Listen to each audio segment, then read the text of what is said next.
Hello दोस्तों, स्वागत है आप सभी का आपके अपने YouTube channel GK and GS Raju Prajapati में। दोस्तों, आज हम भारतीय इतिहास के अंतर्गत एक नए टॉपिक की शुरुआत करेंगे और वो जो हमारा टॉपिक है वो 1857 की क्रांति है। क्या है 1857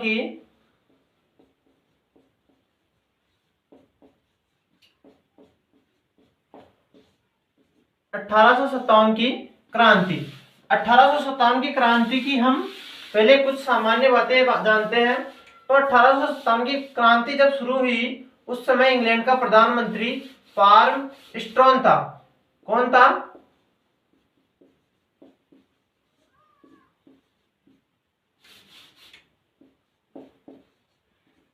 पार्म स्ट्रॉन। इंग्लैंड का प्रधानमंत्री कौन था?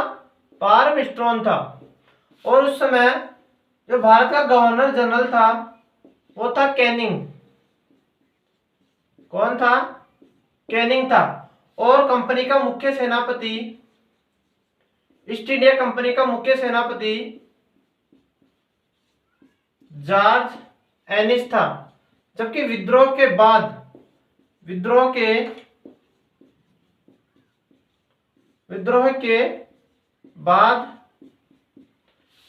कैंपवेल को बनाया गया। कौन था?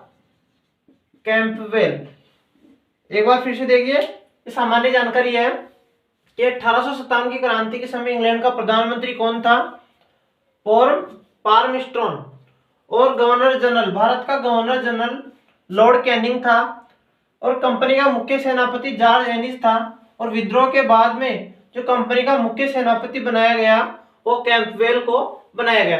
अब बात करें तो कि 1857 की क्रांति क्यों भड़की, इसके क्या कारण थे? तो 1857 की क्रांति के हम राजनीतिक कारण जानते हैं, कुछ आर्थिक कारण जानते हैं और कुछ सामाजिक कारण जानते हैं और कुछ इसके तत्कालिक कारण भी रहेंगे। बात करें सबसे पहले राजनीतिक कारण की। किसकी बात करते हैं?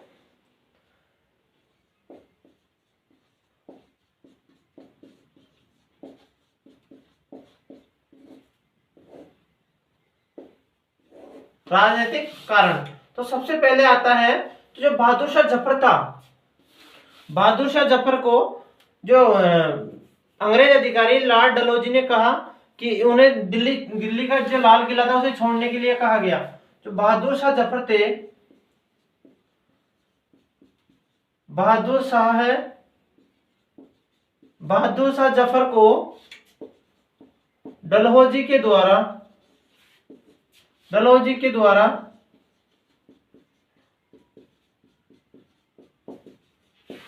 लाल किला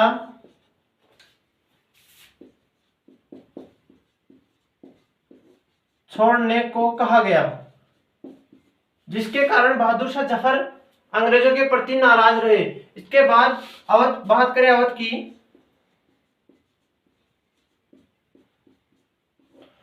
तो अवध का शासक था नवाब अली कुली खां। नवाब अली कुली खां। अवध को अंग्रेजों ने कुप्रशासन का आरोप लगाकर हड़प लिया। कुप्रशासन का आरोप अवध पर लगाया गया और अवध को हड़प लिया गया और अवध को चीफ कमिश्नरी क्षेत्र नियुक्त कर दिया गया।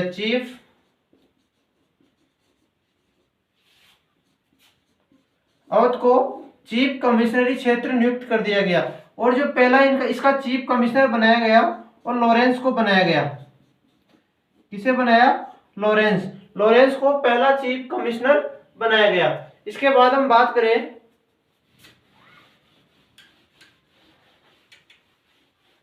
तो डलहौजी ने एक नई प्रथा भारत में लागू की। डलहौजी ने गोद निषेध प्रथा लागू की। गोद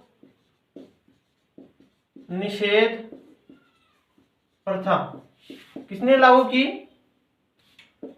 डलहौजी ने। इसका दूसरा नाम है व्यपगत सिद्धांत। क्या नाम है इसका दूसरा नाम?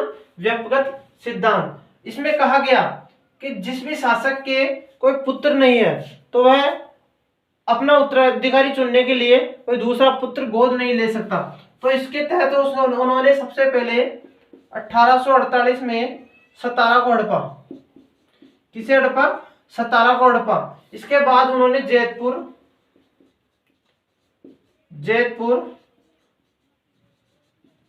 संबलपुर, उदयपुर, झांसी, नागपुर, इन्हें गोद निषेध नीति या व्यक्तिगत सिद्धांत के अंतर्गत जो है इन रियासतों को हड़पा गया। सबसे पहले सर्वप्रथम की बात करें तो जो सर्वप्रथम सतारा को 1848 में हड़पा गया, इसके बाद जैतपुर को हड़पा गया, संबलपुर, उदयपुर, झांसी और नागपुर को हड़प लिया गया और नाना साहब को पेंशन देना बंद कर दी गई। नाना साहब को पेंशन देना बंद कर दी।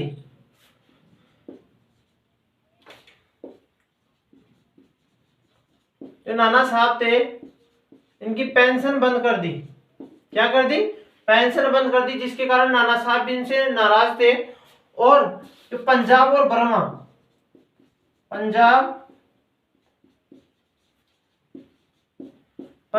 बर्मा को अंग्रेजों ने युद्ध करके अपने अंडर में ले लिया। यानी कि पंजाब और बर्मा को किस आधार पर हड़प लिया? युद्ध करके हड़प लिया। जबकि बात करें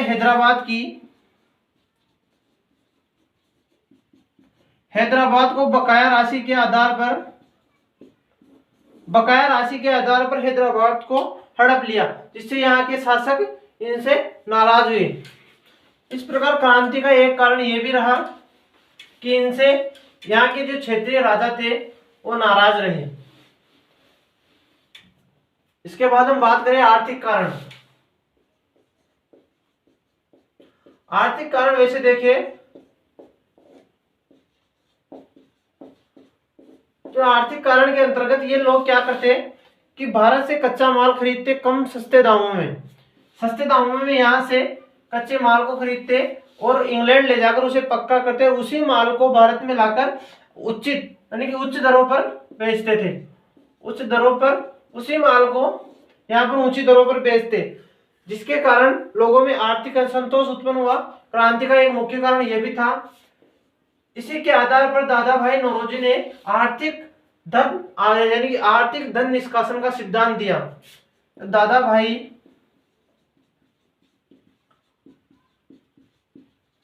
नौरोजी ने किसका सिद्धांत दिया?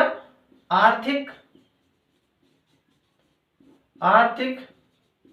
धन निष्कासन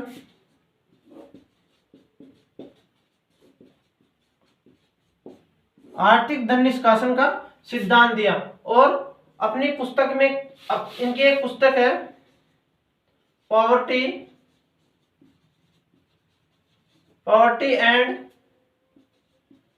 एंड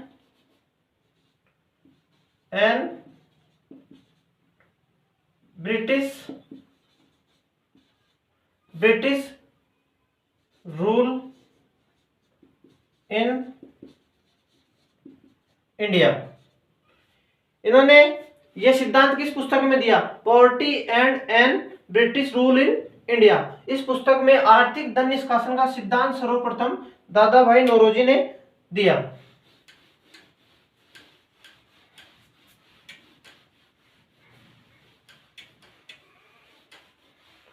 अब हम सैनिक कारण की बात करते हैं कि सैनिक कारण क्या थे।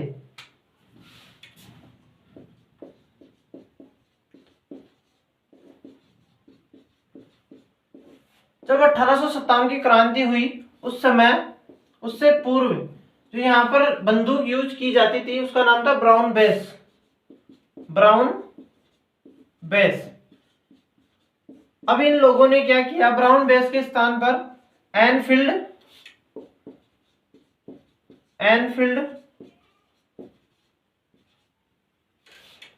राइफल नई राइफल को लेकर आए ये लोग। इसमें क्या थी? जो कारतूस हुआ करते थे उन्हें मुंह से तोड़कर इसके अंदर डालना होता था और जो कारतूस थे इन कारतूसों के ऊपर गाय और सूअर की चर्बी लगी हुआ करती थी। किसकी चर्बी थी? गाय और सूअर की चर्बी लगा हुआ करती थी। गाय की बात करें तो गाय हिंदुओं के लिए पवित्र थी और सूअर मुस्लिम लोगों के लिए अपवित्र था। कि गाय हिंदुओं के लिए पवित्र थी और सूअर मुस्लिम लोगों के लिए अपवित्र था। इस कारण सैनिक भी अंग्रेजों से नाराज हुए और 1857 की क्रांति का एक मुख्य कारण यह भी रहा। और जो एक कारण आता है वो अंग्रेजों की साम्राज्य नीति। अंग्रेजों की साम्राज्य नीति भी 1857 की क्रांति का कारण बन जाती है।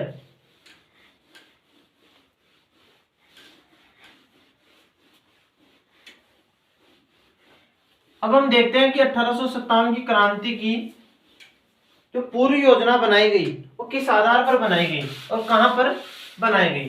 1857 की क्रांति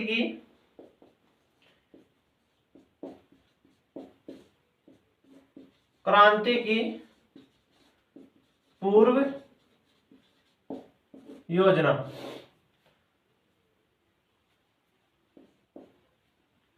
जो क्रांति की पूर्व योजना वो इंग्लैंड में बनाई गई। कहां पर बनाई गई? इंग्लैंड में बनाई गई। इंग्लैंड में किस किस के द्वारा बनाई गई? अजीमुल्ला खां और राणोजी बापू।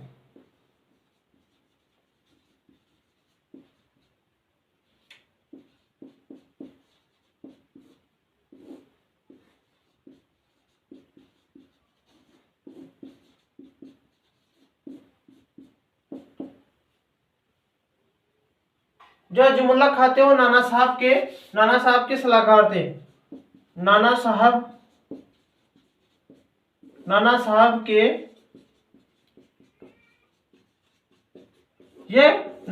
के सलाहकार थे अजीमुल्ला खां और राणोजी बापू। इन लोगों के द्वारा इंग्लैंड में क्रांति की पूर्व योजना बनाई गई। और जो क्रांति का मूर्त रूप दिया गया,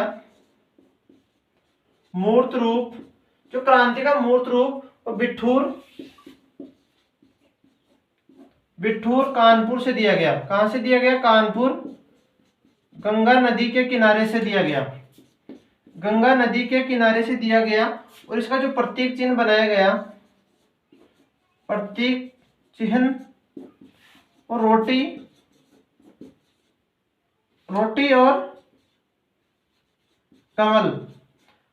और कमल ये 1857 की क्रांति का प्रतीक चिन्ह बनाया गया। और इसका जो डेट रखी गई वो 31 मई। और इसमें कहा गया कि 31 मई को सब लोग एक साथ मिलकर क्रांति की शुरुआत करेंगे। लेकिन ये क्रांति 31 मई से पहले ही शुरुआत हो जाती है और यह भी एक क्रांति का असफलता का कारण बन जाता है। अब हम देखते हैं क्रांति की प्रथम घटना।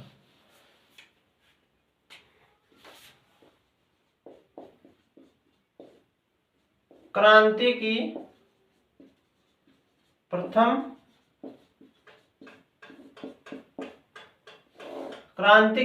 प्रथम घटना। ये जो क्रांति की प्रथम घटना हुई वो बैरकपुर छावनी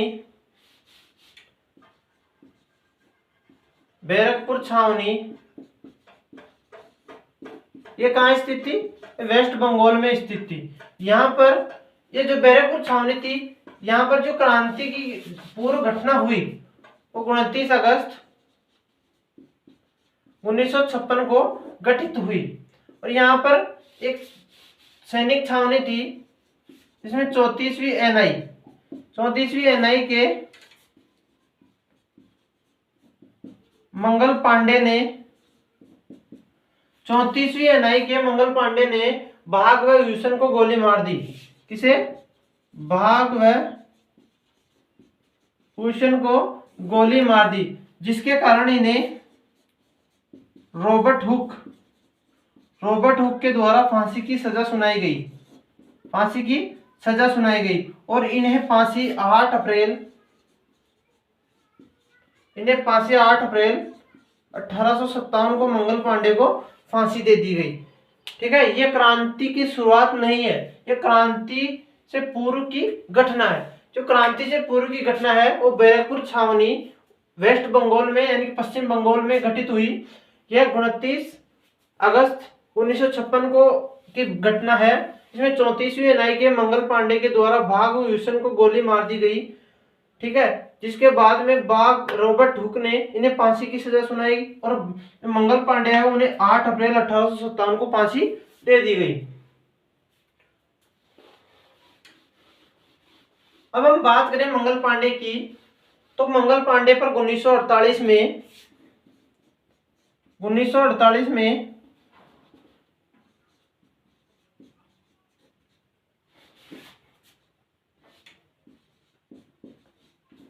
डाक टिकट जारी किया गया। कब? 1948 में मंगल पांडे पर डाक टिकट जारी किया गया।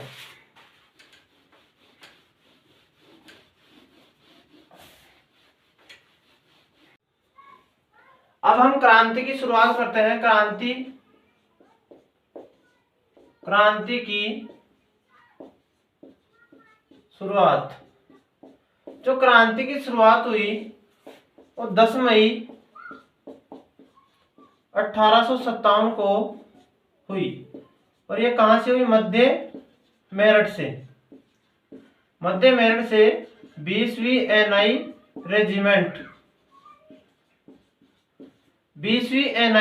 रेजिमेंट में विद्रोह हुआ। 10 मई 1857 को मध्य मेरठ से विद्रोह हुआ और ये लोग सीधे अगले ही दिन कहां पहुंच गए? दिल्ली पहुंच गए। कहां पहुंच गए? दिल्ली पहुंच गए। और जो क्रांति की पूर्व में निर्धारित तिथि तय की गई थी वो 31 मई थी। कौन सी थी? 31 मई। क्रांति की असफलता का एक मुख्य कारण यह भी था। और ये जो क्रांति शुरू की गई वो वार रविवार को की गई। कब शुरू की गई? रविवार को शुरू की गई। अब हम इसके बाद में आगे देखते हैं। जब ये लोग यहाँ से 10 मई को विद्रोह कर दिल्ली पहुंचे तो अब दिल्ली में विद्रोह होगा। कहां पर होगा? दिल्ली में। दिल्ली में क्रांति 11 और 12 मई को हुई। कब हुई? 11 व 12 मई को हुई। बात करें तो यहां पर नेतृत्व किसने किया? यहां पर नेतृत्व कदम सिंह के द्वारा किया।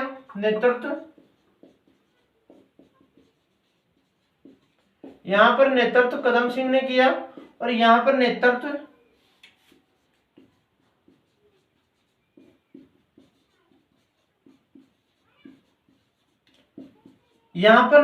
बहादुर शाह के द्वारा किया गया। किसके द्वारा किया गया? बहादुर शाह के द्वारा किया गया। और यहीं पर विद्रोह किसने दबाया? हडसन। और यहाँ का जो विद्रोह दबाया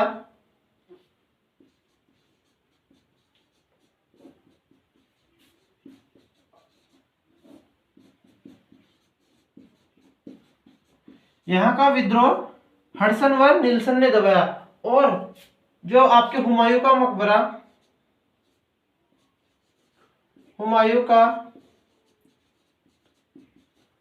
के मकबरे में बहादुर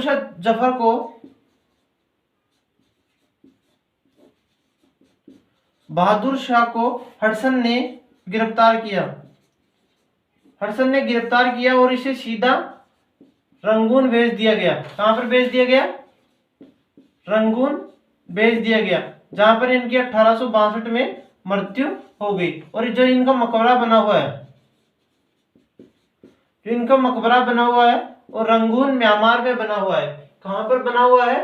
रंगून म्यांमार में बना हुआ है। अब हम आगे देख लेते हैं।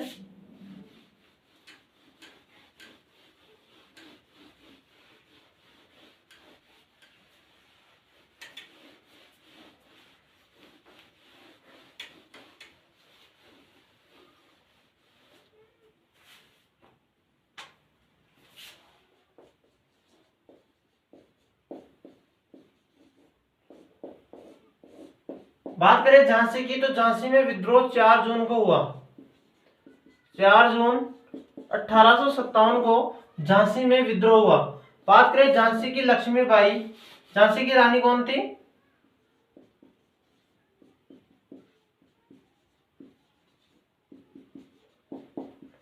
झांसी की रानी लक्ष्मीबाई थी। तो इनका यहाँ का नेतृत्व इनके पति गंगाधर राव ने किया। किसने किया? गंगाधर राव ने किया। अब जो झांसी की रानी लक्ष्मीबाई थी, इनके कोई पुत्र नहीं था, तो इन्होंने एक दत्तक पुत्र गोद लिया, यानी कि इन्होंने एक पुत्र को गोद लिया और उस पुत्र का नाम था दामोदर राव।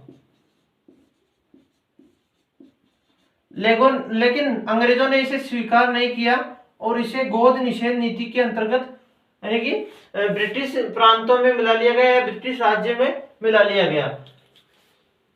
अब बात करें जो आपके रानी लक्ष्मीबाई थी, इन्होंने अंग्रेजों से लड़ते हुए ग्वालियर और कालपी पर अधिकार कर लिया। किस पर? ग्वालियर और कालपी पर अधिकार कर लिया। और इसके बाद में ये फिरोज से, यानी कि इसके बाद फिरोज से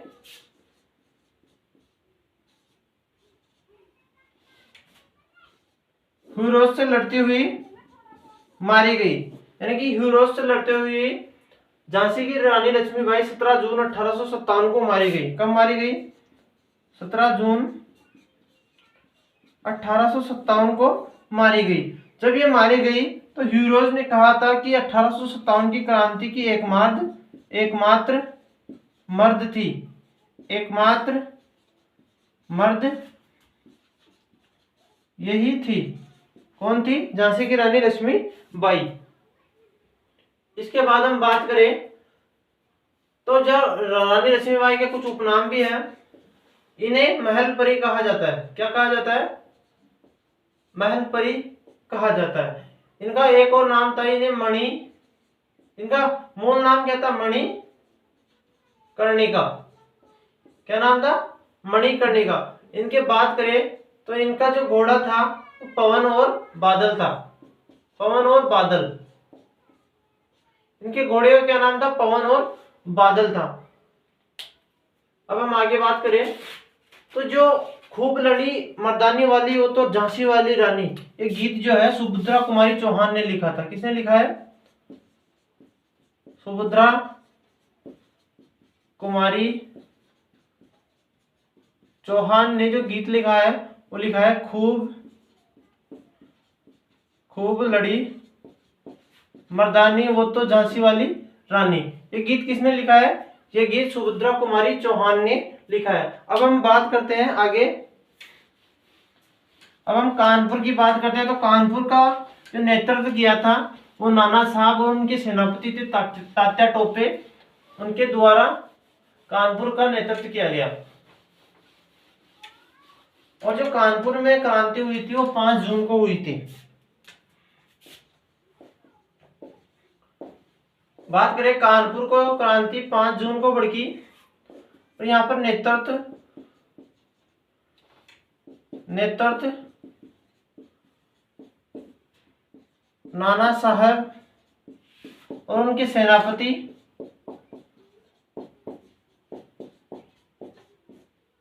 तात्या टोपे के द्वारा किया गया। नेतृत्व किसके द्वारा किया गया?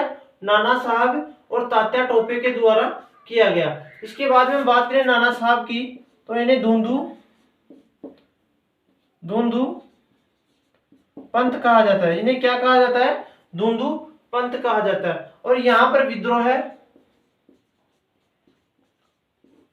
विद्रोह कैंपवेल ने दबाया। किसने दबाया?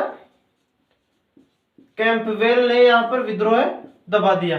फिर इसके बाद में बात करें जो नाना साहब है वो नेपाल चले गए। विद्रोह दबाने के बाद नाना साहब कहां पर चले गए? नेपाल चले गए। अब हम बात करते हैं अवध की, अवध या लखनऊ की। अवध या लखनऊ को विद्रोह 4 जून को हुआ और यहाँ का जो नेतृत्व किया है वो बेगम हजरत महल जो वाजिद अली की पत्नी थी। अवध या लखनऊ, अवध या लखनऊ, यहाँ पर विद्रोह 4 जून को हुआ। यहाँ पर जो नेतृत्व किया वो बेगम हजरत महल ने किया। ये किसकी पत्नी थी? ये वाजिद अली की पत्नी थी। वाजिद अली की पत्नी बेगम हजरत महल ने यहाँ पर विद्रोह किया। इनका जो पुत्र था वो था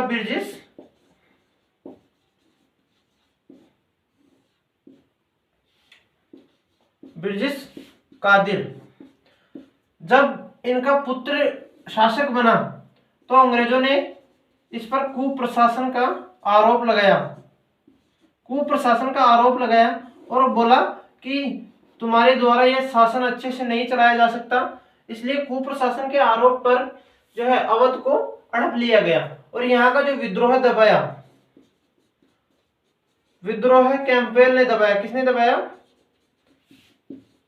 कैंपवेल ने यहाँ का विद्रोह दबाया। और जो फिर इसके बाद में बात करें तो जो बेगम अजमत महल थी ये भी नेपाल चली गई। कहां पर चली गई? विद्रोह के बाद, दबाने के बाद नेपाल चली गई। इसके बाद हम बात करें तो इलाहाबाद।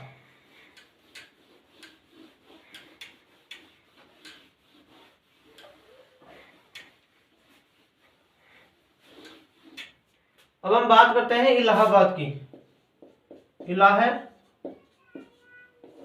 इलाहाबाद को विद्रोह 6 जून को हुआ और यहाँ का नेतृत्व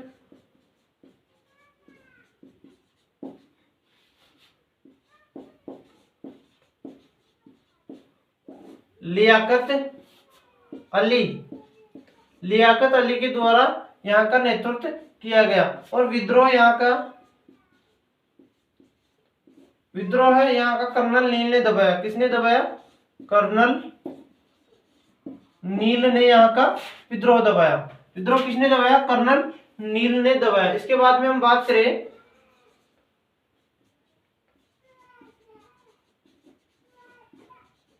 जगदीशपुर बिहार। यहाँ का नेतृत्व किसने किया? यहाँ का नेतृत्व कुंवर सिंह ने किया। किसने किया? कुंवर सिंह ने, जिसे बिहार का शेर कहा जाता है। क्या कहा जाता है कुंवर सिंह को? बिहार का शेर कहा जाता है। यहाँ का नेतृत्व कुंवर सिंह ने किया। और यहाँ पर जो है विद्रोह है, किसने दबाया? विद्रोह, तो यहाँ पर विद्रोह है विलियम टेलर ने दबाया।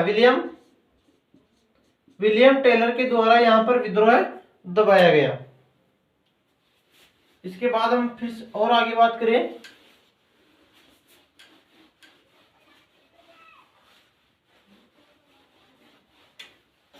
अब आपको नेतृत्व ध्यान रखना है कि किस क्षेत्र का नेतृत्व किसने किया। तो अब हम देखते हैं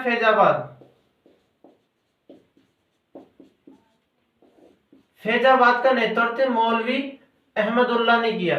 किसने किया? मौलवी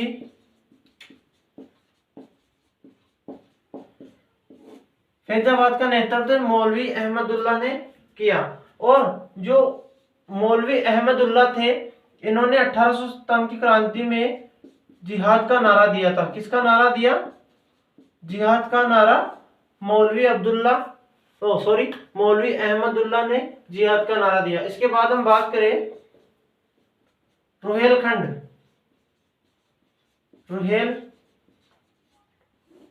रुहेलखंड या बरेली।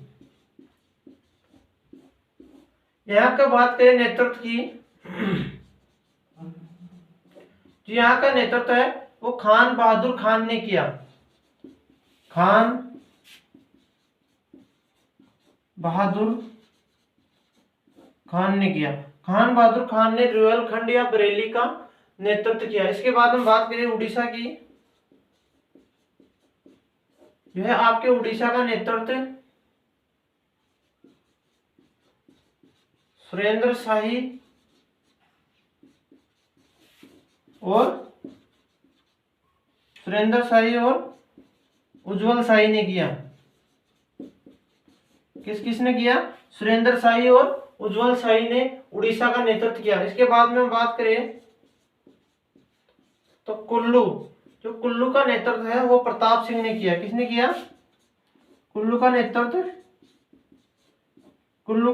प्रताप सिंह ने किया।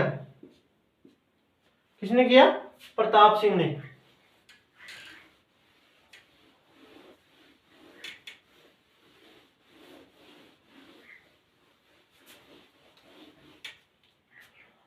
इसके बाद हम देखें मथुरा।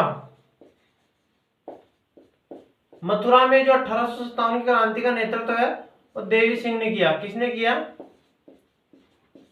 देवी सिंह ने किया है। इसके बाद मेरठ की बात करें, जहां से क्रांति की शुरुआत हुई थी, जो मेरठ है वहां से क्रांति की शुरुआत 10 मई 1857 को हुई। और यहाँ पर जो नेतृत्व किया था, नेतृत्व कदम सिंह ने किया था। किसने किया था?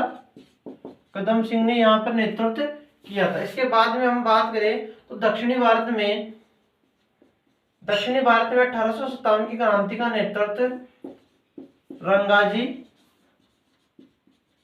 बापू ने किया। किसने किया था? रंगाजी बापू ने दक्षिणी भारत में 1857 की क्रांति का नेतृत्व किया था। अब हम इसकी कुछ अन्य बातें कर लेते हैं। 1857 की क्रांति से जुड़ी हुई कुछ अन्य बातें कर लेते हैं। इसके बाद में बात करें तो जो 1857 की क्रांति हुई उसमें जो सर्वाधिक सैनिक थे, सर्वाधिक सैनिक वो अवध से थे। कहां से थे? अवध से थे।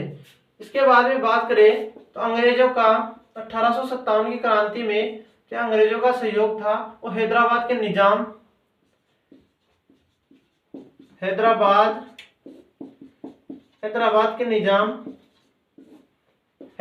निजाम और ग्वालियर के सिंधिया ने किया। ग्वालियर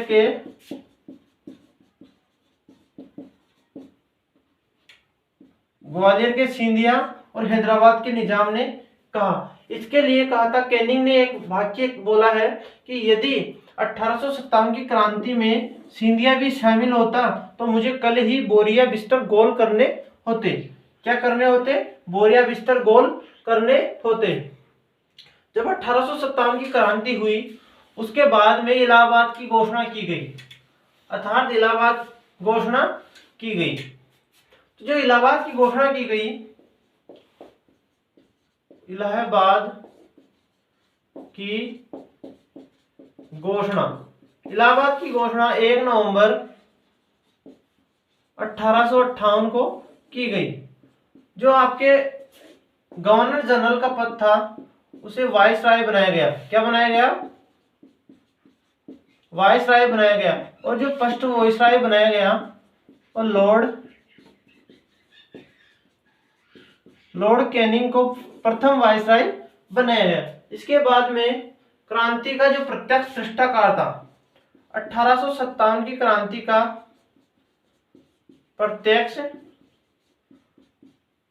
प्रत्यक्ष जो दृष्टा था वो मिर्जा गालिब था। कौन थे?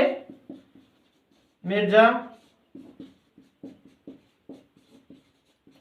1857 की क्रांति के जो प्रत्यक्ष दृष्टा है वो मिर्जा गालिब है। इसके बाद में हम बात करें कि 1857 की क्रांति में जो है, क्रांति में इटली का गोरिबाल्डी किसे कहा गया है? इटली का गोरिबाल्डी किसे कहा गया है? तो यह तात्या टोपे को कहा गया है। किसे कहा गया है? ये इटली का गोरिबाल्डी किसे कहा गया है? तात्या टोपे को। किसे कहा गया?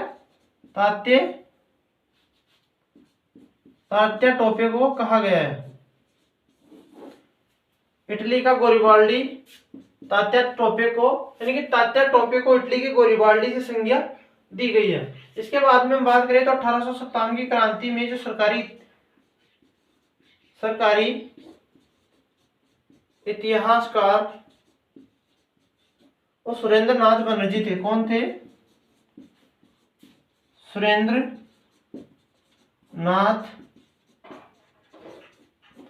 नाथ बनर्जी कौन थे? 1857 की क्रांति में जो सरकारी इतिहासकार थे वो थे सुरेंद्र नाथ बनर्जी।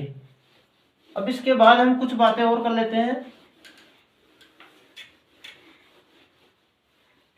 सहायक संधि का जनक, हम सहायक संधि का जनक एक बात करते हैं हम,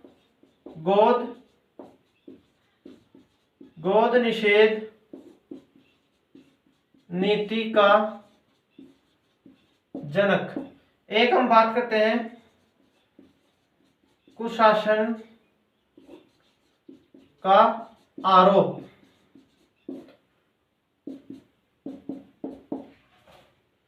अब हम बात करें, जो सहायक संधि का जनक है वो लॉर्ड वेलेजली को माना जाता है। लॉर्ड वेलेजली कौन थे? लॉर्ड वेलेजली सहायक संधि के जनक थे। गोद निषेध नीति का जनक लॉर्ड डलहौजी थे। कौन थे? लॉर्ड डलहौजी। और कुशासन का जो आरोप लगाया गया वो अवध पर लगाया गया, और इसका एक आरोप किसने लगाया? ये भी लॉर्ड डलहौजी ने लगाया था। किसने लगाया था? लॉर्ड डलहौजी ने लगाया था। तो दोस्तों आज हम 1857 की क्रांति को यहीं विराम देते हैं, बाकी पढ़ेंगे हम नेक्स्ट क्लास में।